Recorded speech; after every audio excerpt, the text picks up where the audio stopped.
So over the last few days, the Gear for All movement, which is focused on getting all of the Japanese exclusive gear released worldwide, it has been popping up in Ecopolis Square and on social media as well. I want to make this video to throw my support behind the movement. I definitely want to see all of the Japanese exclusive gear get released for the West. I think it is unfair how Japanese users get exclusive content, but this video I want to basically focus on all of the gear that has been released in Japan only. I know I have talked about this before, but I also want to basically think about why this is Japanese exclusive and whether it has any chance of coming over to the West. So yeah, I know I have talked about this before, but I really want to approach this video in a different way than what I haven't done before on the channel. So yeah, I will be asking the question, do we have a chance of this movement working? Will we get this gear over to the West? Will this movement work? So yeah, this is all of the gear that has been released in Japan only. This video will just be focused on all of the in-game content that is Japanese exclusive at the moment. But if you look at outside of the game, there is a lot of stuff in terms of merch. You have the Splatoon 2 art books that are only Japanese exclusive. There are quite a lot of stuff that is just Japanese exclusive at the moment. Hopefully we will get localized versions, translated versions of the Splatoon 2 art book and the Octo expansion art book as well. Hopefully we will get that in the future, but yeah, there is a lot of stuff that is just Japanese exclusive outside of the game. But let's just focus on all of the Splatoon 2 gear that is just Japanese exclusive. In 2017, 7-Eleven gave out download codes to anyone that bought their merch. Those download codes could be used to get gear for Splatoon 2. Those gear were the green V-neck limited tee, which came with quick super jump. The red V-neck limited tee came with quick respawn. There was the brown FA11 bomber jacket, which now has bomb defense up DX in the game. The grey FA11 bomber was also available. It now has the main power up gear ability. Now when this 7-Eleven promotion got announced, they said that the gear will be coming to My Nintendo after 2018, so there is a chance that the gear will be coming to My Nintendo worldwide, or maybe they will just be coming to Japanese My Nintendo accounts. Maybe they will be released for us in the West, but there is a chance that they will just stay Japanese exclusive. Hopefully that will not be the case. The January 2018 issue of the Koro Koro magazine came with download codes for the Emperor gear. The gear is known as the Emperor gear because it does resemble the Emperor character from the Splatoon manga. The gear that came to the game were the Eminence cuff, which came with Ink Saver Main. The Milky Eminence jacket came with Run Speed Up. The Milky Imperials came with Swim Speed Up. Now this one sticks to my mind and I'm still salty about this today, just because I can remember Koro Koro, they were teasing this announcement by saying it would cause shockwaves around the world. Everybody thought that the announcement would be something to be excited about, but all what it was just Koro Koro announcing their next exclusive Japanese gear. This was the Spy gear. I'm really salty about it just because the Spy gear, it looks so flipping good. I would really love to have the opportunity to get this gear. I just love the black gear. I love the tuxedo suits as well. But yeah, pretty much all of this gear came to the game with the Spy gear in August 2018. The Spy gear was based on the Octo expansion portion of the manga. It was inspired by the blue team. So the Spy gear was made up by all of these pieces of gear. Every single one of the gear is called Senyu, so for the sake of the video, I will not be reading out the full name. So the goggles came with ink resistance up, the suit came with ninja squid, the bonbon v-neck came with ink saver sub, the ink soles came with stealth jump, the specs came with swim speed up, and the headphones, they came with ink saver main. So next week, more Japanese exclusive gear will be coming to the game. This is from Famitsu. It is part of the 4th Caution fan book. There will be a download code containing the 2 pieces of gear. The Caution bandana and the Octo support hoodie will be coming to the game. We don't know what abilities they will come with, but those 2 pieces of gear will be released on the 4th of March. Finally, on the 25th of April, this piece of gear will be released for Japanese copies of the game only. This was the Koro Koro competition, where fans of the game could design their own piece of gear to be released in the game. They did have 10,000 competition entries. This was the winner. And yeah, that is the last exclusive gear at the moment. Now, will any of those pieces of gear come to the West, or will they stay Japanese exclusive? For me, I think the gear that does stand the best chance of coming over is the 7-Eleven gear, just because there is a chance of it coming through My Nintendo, unless it will be just My Nintendo Japan.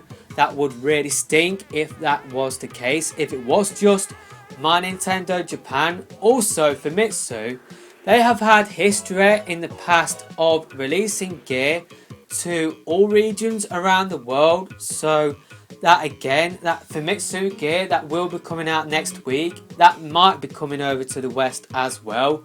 But to be honest, I kind of feel like every single piece of gear, unfortunately, will stay Japanese exclusive. And I've kind of thought about this a little bit more over the last few days.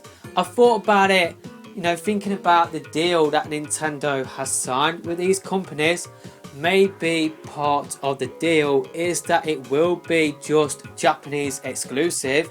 Now, most of those exclusive gear sets are tied to buying one of those products. Maybe that is how those gear sets will always be available.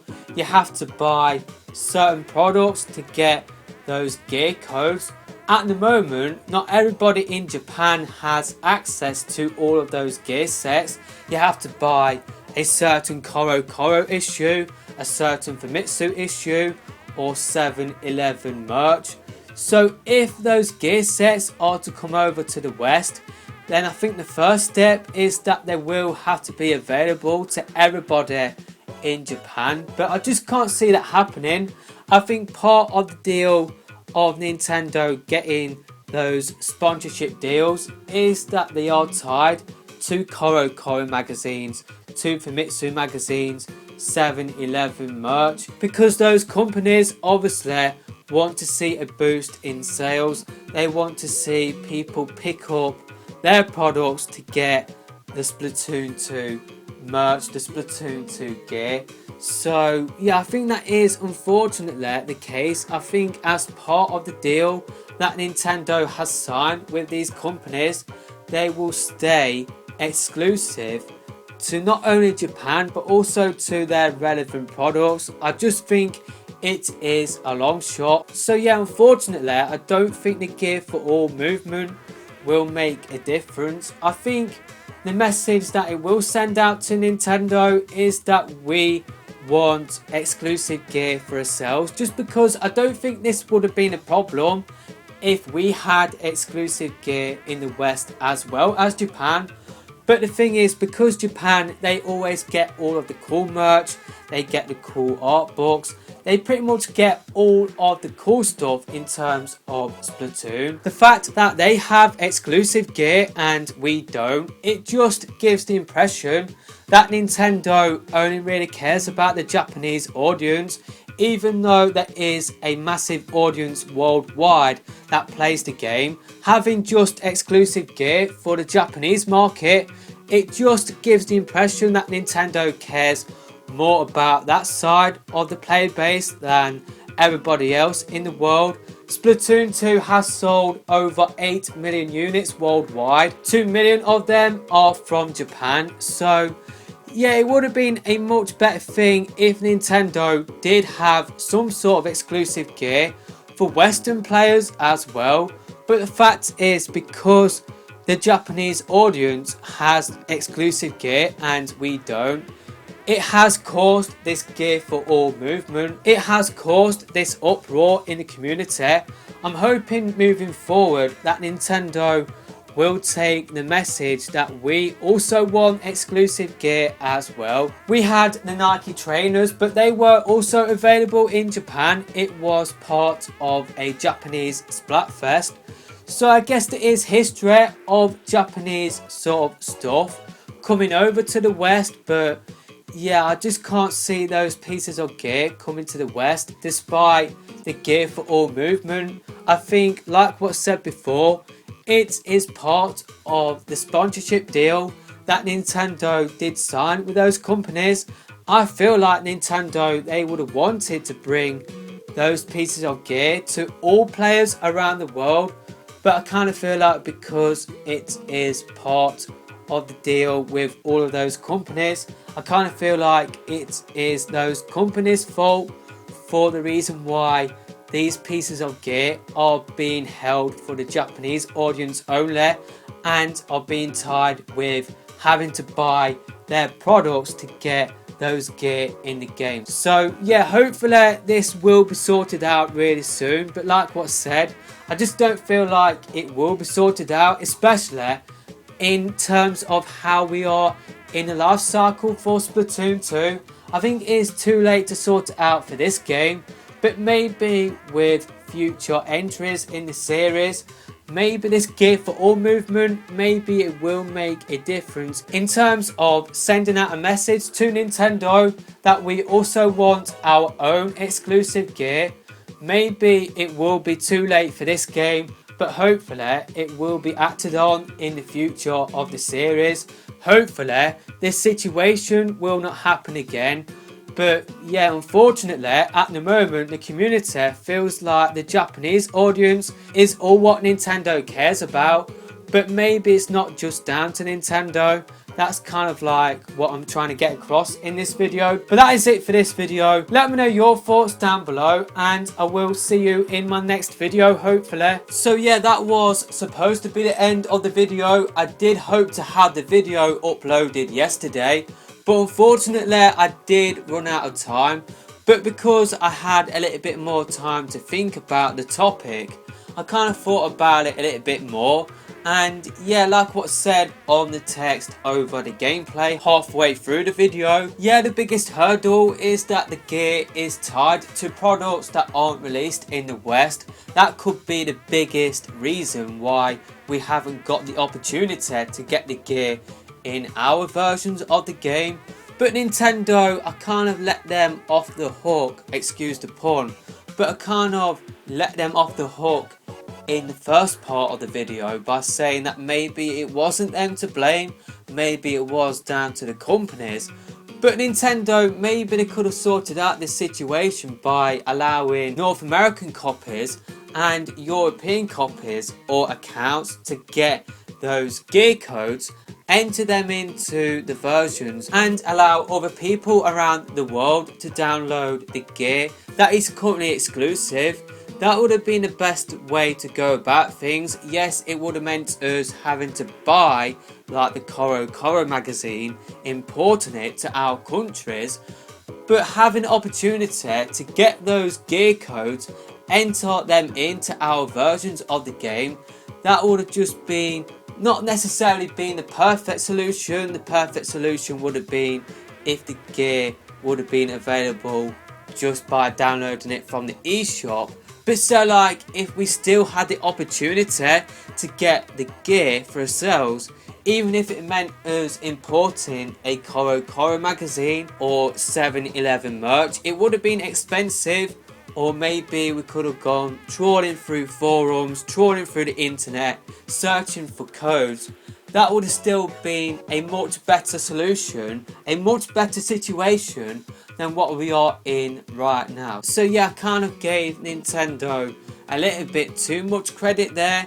I think both parties are to blame, but yeah, Gear for All movement, hopefully it will work, but I just can't see it happening. Let me know your thoughts in the comment section below, and I will see you in another video soon. You probably might see me talk about Pokemon Gen 8 on the channel. I will probably talk about that soon on the channel, especially if it does get revealed this week. But I still have 2 Splatoon 2 videos recorded, ready to be uploaded. So yeah, they will be coming out this week on the channel. And I do have a Smash Ultimate video planned for the week as well. So that is it for this video. Apologies about how long it was. Apologies about my voice absolutely going in the first half of the video. I did record quite a lot of videos yesterday. It absolutely destroyed my voice, unfortunately. So yeah, my voice wasn't the best in the first half of the video. But yeah, that is it for the video. And I will see you soon, hopefully.